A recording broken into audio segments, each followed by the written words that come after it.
un šodien es jums parādīšu mūsu jaunāko īpašumu Coral XL 660 SL. Tikko atraucis no rūpnīcas Slovenijā, pilnīgi jauns, uz Citroen šasijas. Parādīšu jums, kā viņš izskatās no ārpuses, ko jau var redzēt tagad, un arī to, kas ir iekšpusē. Šāds kempers ir pieejams gan nomā, gan iegādāšanai.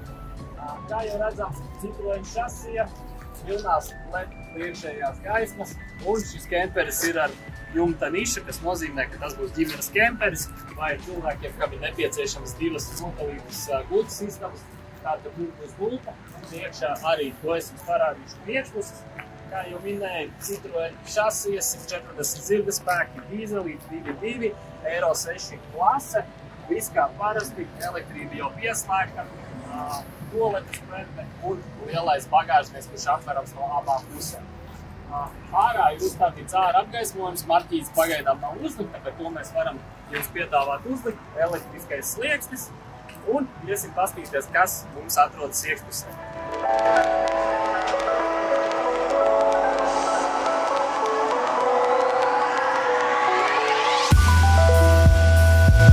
Tātad esam iekšpusē, apskatīsimies, kas mums ir salonā. Uzreiz redzam baltā krāsa šeit dzīvojamā zonā. Uzreiz teikšu, šeit dzīvojamā zonā ir teleskopiskais galds, kas jau daļai nozīmē to, ka šeit būs iespēja uztaisīt papildus gultas vietu.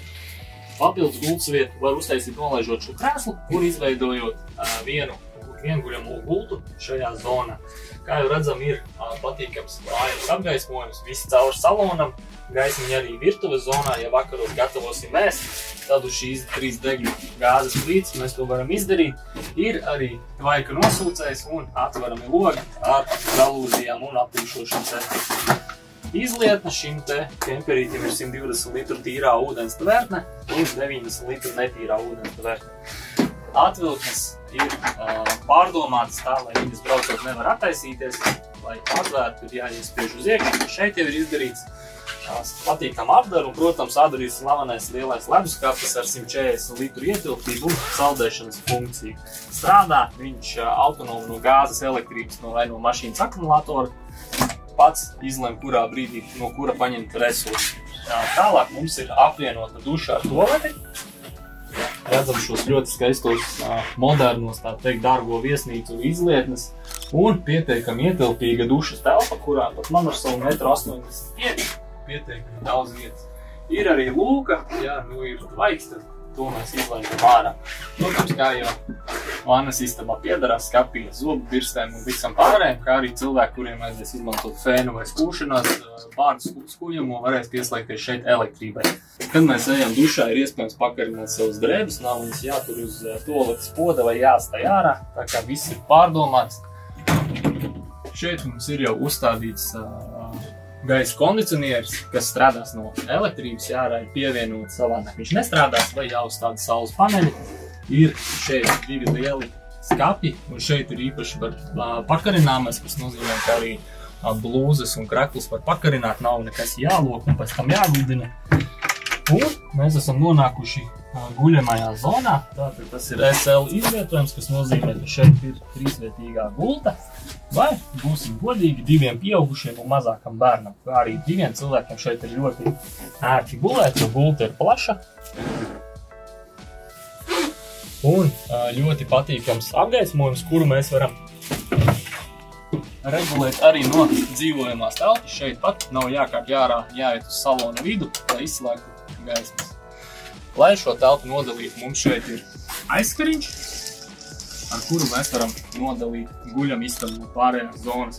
Vietas ir ļoti daudz, galva arī ir pietiekami daudz vietas galvas rajonā, līdz ar to būs ērti gulēt un dzīvot. Komplektā jau nāks pilveni, un šis te, ko mēs parādīšu, kas ar viņu jādara, ir uz priekšpusē. Un, protams, ir arī atverami logi ar žalūzijām un nakts režīmā. Stādot šādu te, mēs iegūstam pilnīgi tums un neviens neredzēs, kas notiek iekšpusē. Dosimies uz automašīnas priekšu, parādīšu, kas tur. Tātad dzīvojamai zonai jau es pieskāros, ļoti ērti izkārtojums. 3 cilvēki var sēdēt, šo galdu var vīdīt pa labi, pa kreisi uz priekšu uz aizmuguru. Krēsli, kā jau parasti griežam pa 90 grādiem, tātad krēsli mēs apgriežam un šādi te varam visi vakariņot, pusdienot ģimeni pie viena galda. Šeit ir niša, kurā ir papildus gulta. Tātad šeit ir režģis, lai gadījumā pa nakti tiem, kam patīk grozīties, neizkrist no gultas. Un lielais panorāmas loks, kas ir papildus opcija, tāpat ar aptumšošanas funkciju un abos stāvnos pa lodziņiem. Ir, protams, arī trepes, un šeit ir diezgan augstu, ko lekt, tāpēc liksim trepīti, un priekšā varam redzēt arī siltums nāk pa taisnu iekšā, arī ziemas augstajos vakaros. Papildus tam, ka šim modelim jau ir ziemas paketi, kas nozīmē izolēt un apsildāmas ūdens, tas ir arī siltums, kurš būs arī augšā. Nonākot automašīnas galvenajā vietā, šofera vadītāja krēslā. Mēs, kā jau minēju, redzam Citroens, pavisam vienkārši manuālā pārnesuma kārba 6 ātrumiem.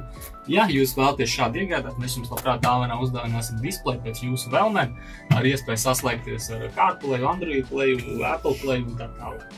Šeit mums ir kalna palīga braukšanas sistēma, kā ir, protams, arī kruīza kontrola tālākiem braucieniem, lai no pedāls visu laiku jātur, protams, ir kruīza kontrola, auto start and stop, kā arī USB vieta un pietīpētājs. Priekšējais stikls ir atrīkots ar žalūziju, kuru mēs varam aizlikt šādi, tāpat tāda atrodas šeit. Aizmugurē rādīju ir mums speciāls ziemas aizskars, kas bija tur aizmugurē gultas vietā, kuru mēs šeit varam piestiprināt un noslēgt šo te kabīnu, lai nekāds augstums nenāk iekšā, un ziemā mēs iegūstam māju patīkamu siltumu arī -30 grādos. Paldies, ka skatījāties! Ja jums ieinteresēja šis kemperis, tādu var apskatīties pie mums Berģos, Siguldas šosejas, iespējams iegādāties vai iznomāt. Paldies un tiksimies jau nākamajā sērijā!